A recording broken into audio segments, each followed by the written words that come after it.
I want a world where no one alive can remember what the word war means.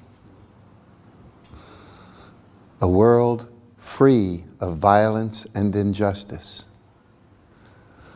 where everyone is equal. All healthy women say the same thing. All the problems of the world are due to men. But why doesn't it happen? 7,000 years ago, men chose to worship money and power over. This is why no political system works. No political system. Because the value system is money and power over. This is our God. The God of the West, the God of the East. At the moment, yeah. Well, for 7,000 years. Long time. So, this behavior is unusual in a man. Maybe that's why you interview me. But it's just normal woman. Yes. Everywhere. I had a great mother. My mother made my brother and we both worked together all of our lives. We still work together. He's 65, I'm 64. We work for love because of our mother. Our mother showed us the miracle of being nice, of being kind, of being generous as a way of life. This did not make me political until I grew up and realized that her world was not the world. My father was a military man, professional. He died as a soldier.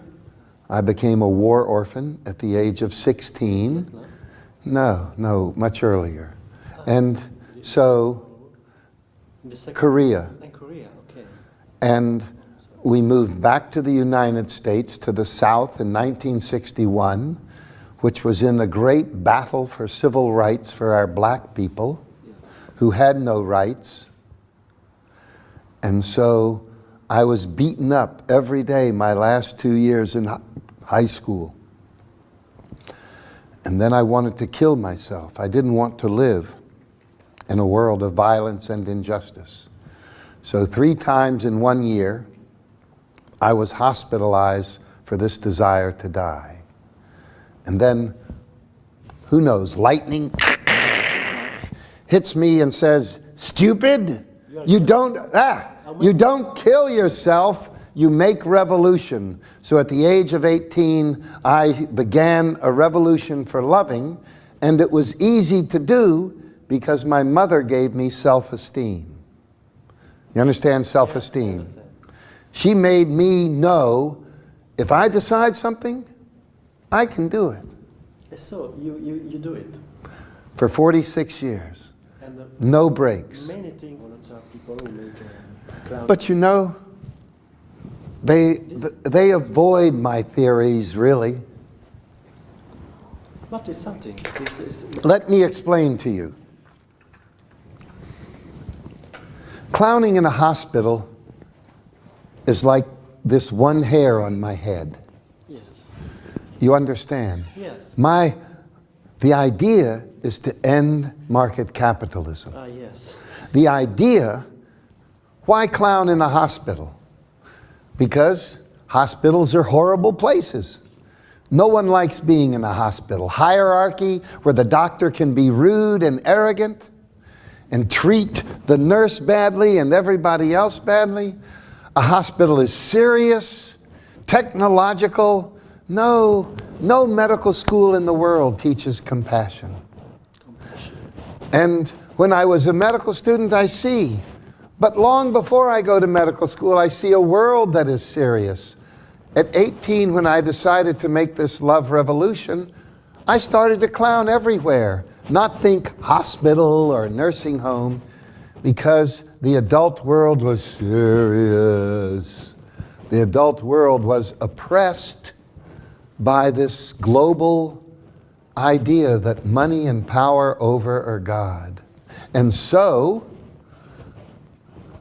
when I go to medical school, I start a hospital that is free, that is equal, everybody is equal, that you have a lot of time with patients, that you live with the patients, you have lots of art.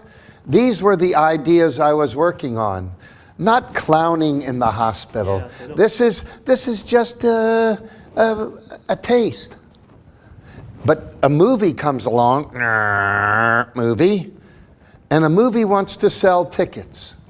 So love doesn't sell tickets, peace doesn't sell tickets, justice doesn't sell tickets. Two things sell tickets: violence and funny. So they shrink Patch, shrink him, you know, shrink. They make him very small into funny doctor.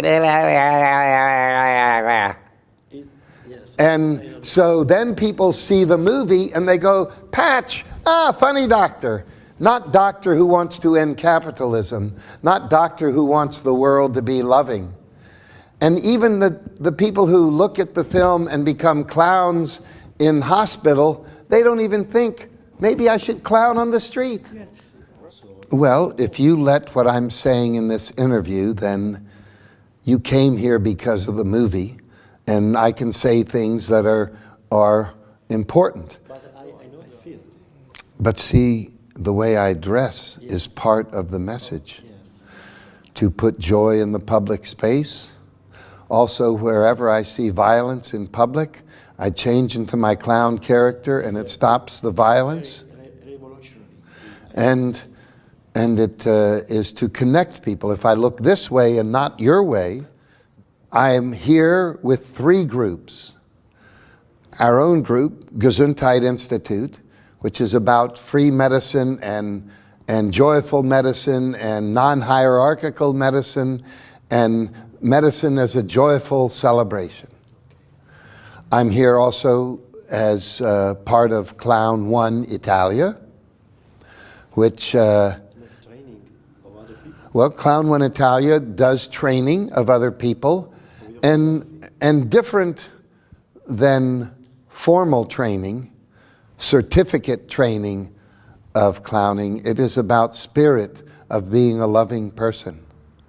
Clown One Italia also does clown trips in Italy and does workshops to help people become love revolutionary.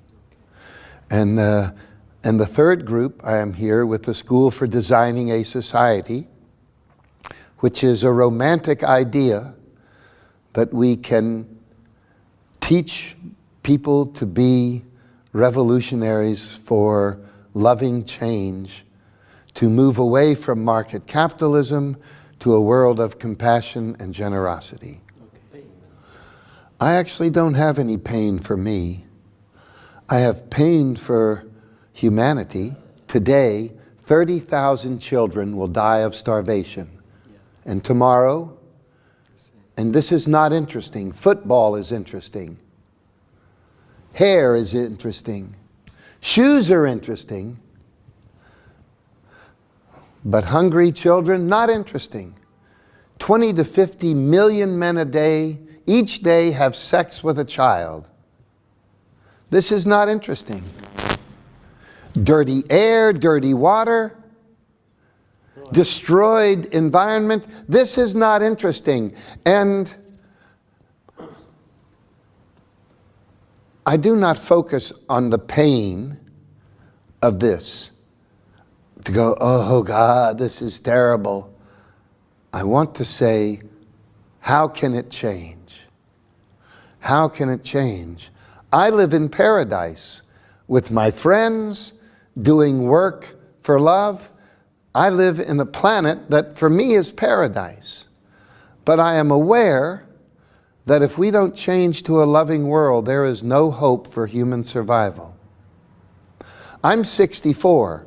So I'm on the dessert phase of life, where for the rest of my life it's like dessert, ice cream, nice tart.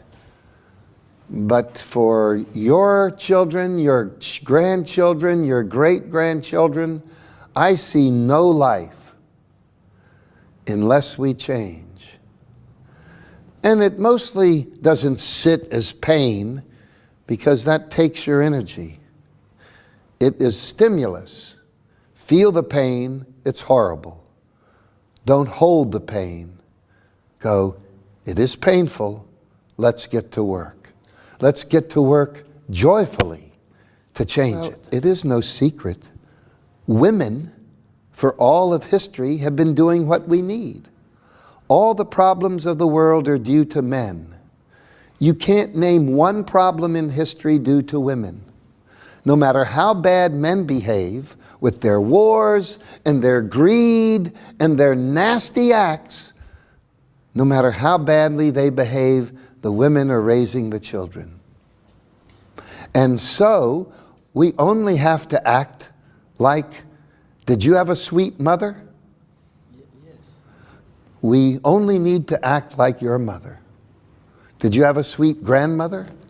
Yes. We only need to act like you. So it's not big thing, you know, Jesus must come, Patch Adams must come. This is crap.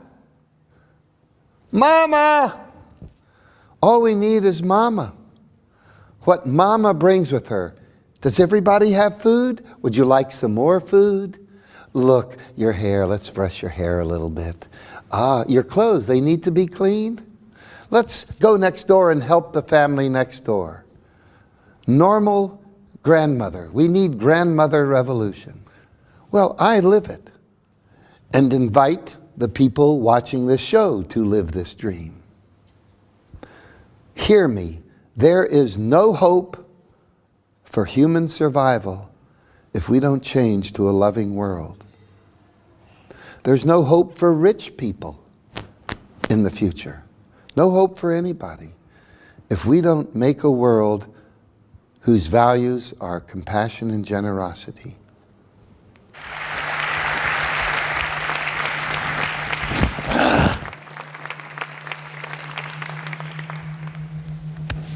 Before I start, I like to tell everybody I answer all my mail. I've never used a computer. I can't get to our website. I'm sure you can, patchadams.org. There's an address. I write 400 to 600 longhand letters a month. I am your friend. If I can help you in any way, I invite your correspondence. Health and health care are a human right for all people. I entered medical school in 1967 to use it as a vehicle for social change. I was a whole systems thinker. What I wanted to do was to create a hospital that addressed every single problem of healthcare delivery in one model. When I graduated in '71, no one gave us a hospital, so 20 adults, 3 of us physicians, and our children moved into a large 6-bedroom house and said we were a hospital. We were open 24 hours a day, 7 days a week for all manner of medical problems from birth to death. In the 12-year pilot, we had 500 to 1,000 people in our home each month with 5 to 50 overnight guests a night. Never in our 40-year history have we charged money for anything. In fact, we wanted to eliminate the idea of debt in the medical interaction. We never wanted people to think they owed something. We wanted them to be excited that they belonged to something called community. Our ideal patient was somebody who wanted to create a deep personal friendship with us. We have never had anything to do with third-party reimbursement. I've never seen an insurance form. We never heard anyone say anything nice about an insurance company. We've never carried malpractice insurance because we know we are imperfect. We can always promise care. We can never promise cure. We need the right to make a mistake. As a family doctor, I knew I wanted to know my patients, so my first interview with an adult patient is 4 hours long. I ask every question sensitive to life. I visited their home.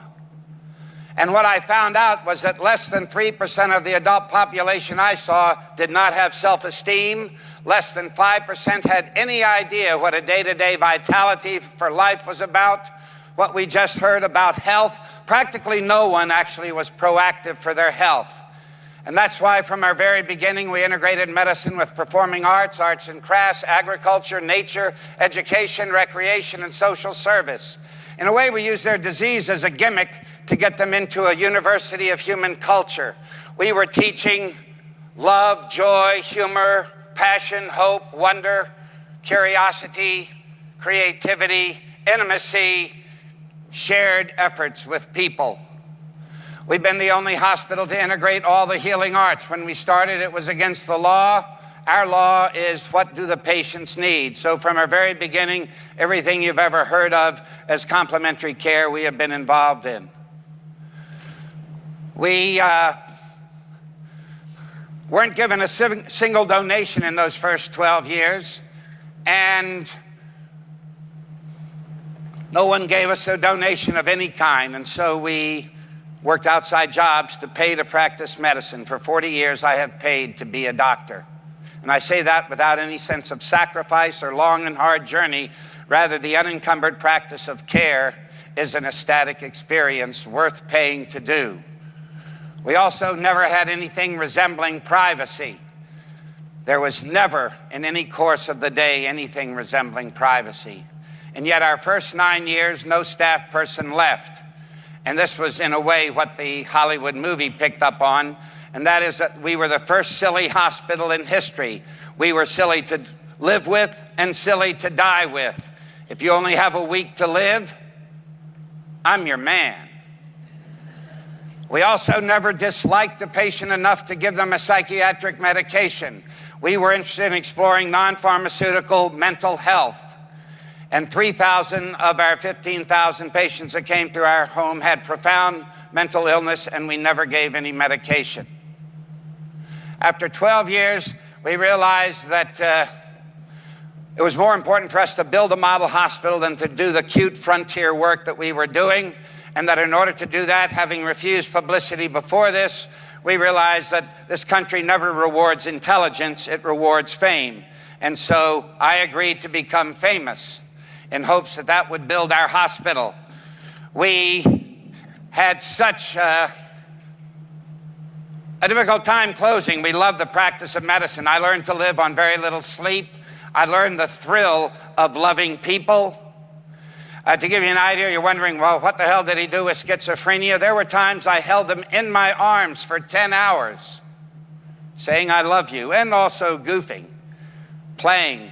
It was like a cauldron of exploration the entire time. How does one get a person interested in exercise or diet, but much more importantly, intimacy, human love, since we found that most people were lonely. In fact, the normal American that we saw didn't like themselves, didn't like their marriage, and didn't like their job, and none of those were reasons they came to us.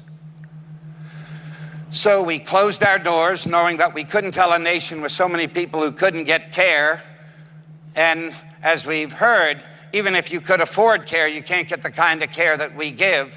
And so we went public, closed our doors, and to tell you the truth, I thought we would be built in 4 years, that I knew the need when I was in medical school, and I thought people would say, wow, this is an interesting project.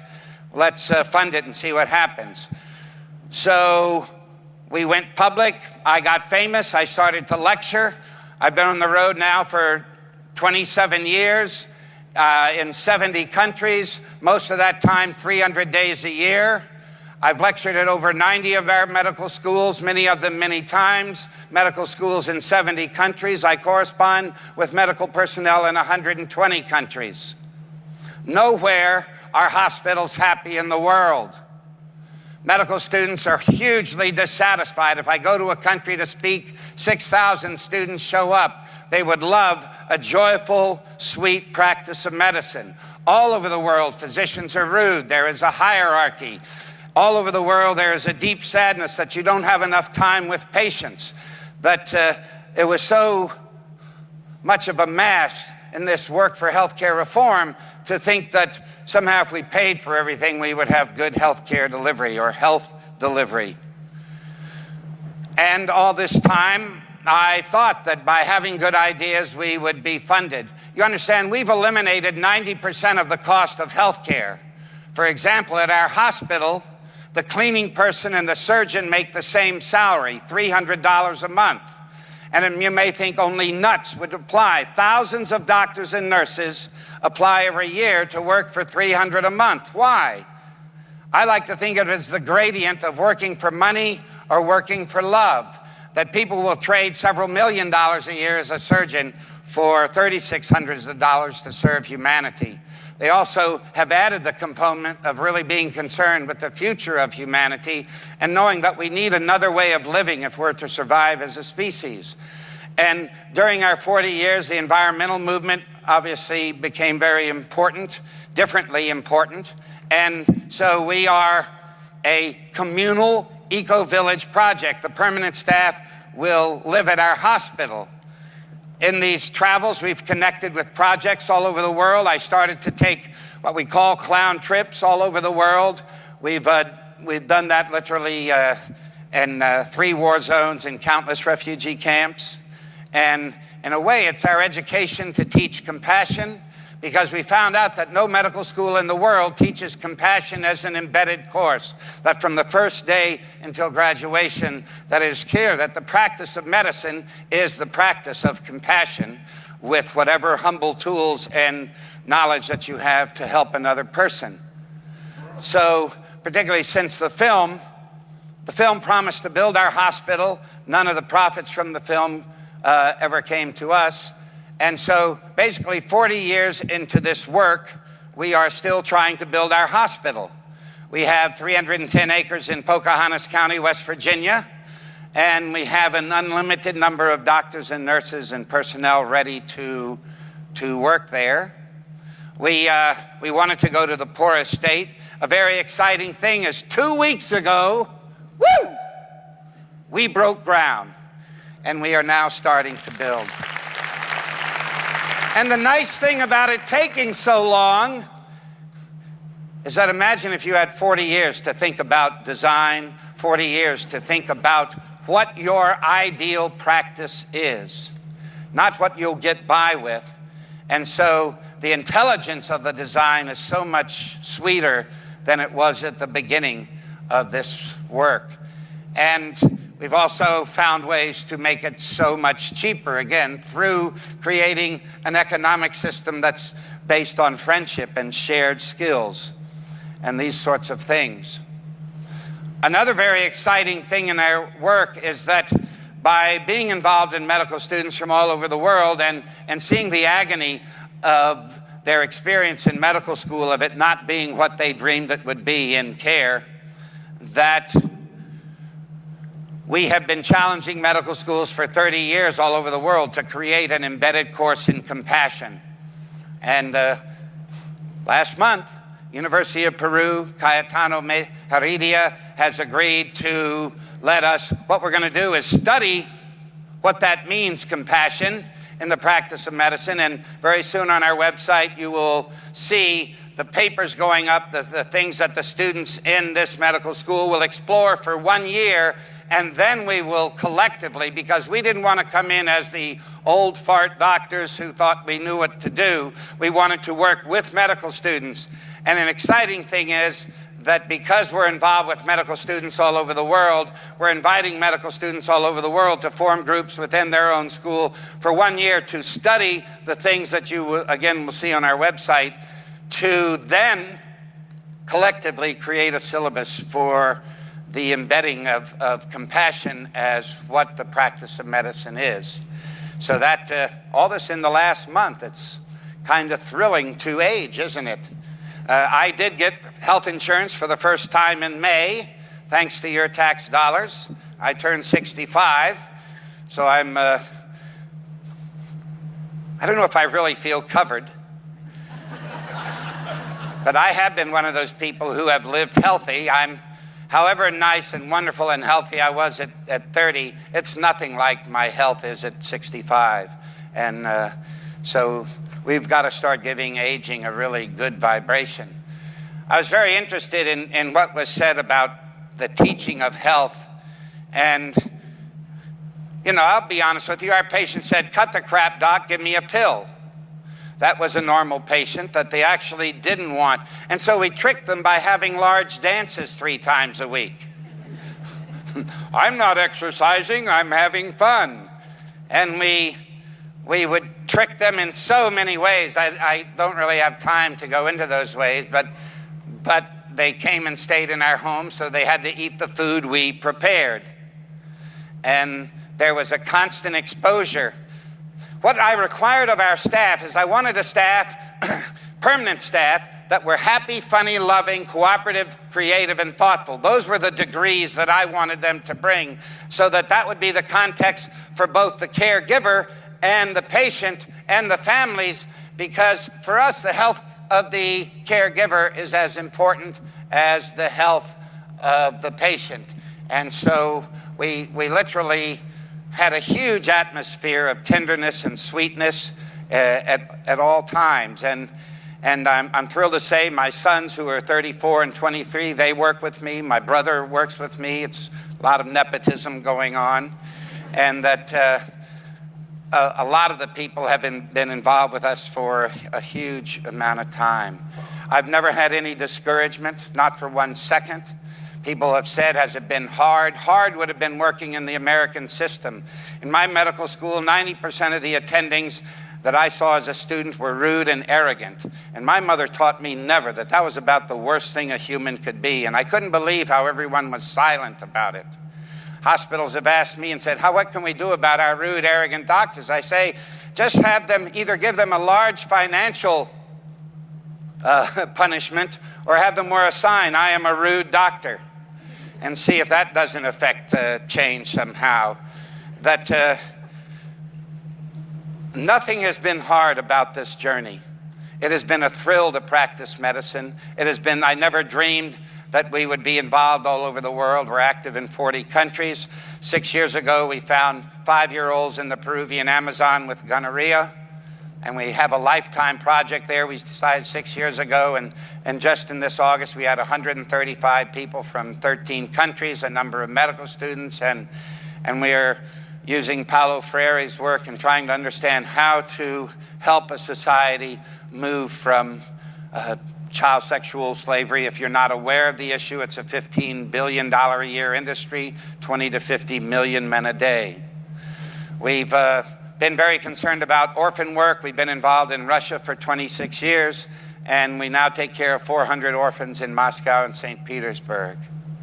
That I own nothing. I have no safety net, no life insurance or health insurance until Medicare. I literally have no property. Everything I make goes directly to our work, and I feel like the richest person on the planet. I invite you to help me finish building the hospital. I invite you, if you want to have a language for what we're doing, go to our website, to the idea section, and read Susan Parenti's 2 papers, and Think Mentally, for example, and read mine. Because we're just an example. One of the things that has been thrilling to go all over the world is that, boink, I'm done. Thank you very much.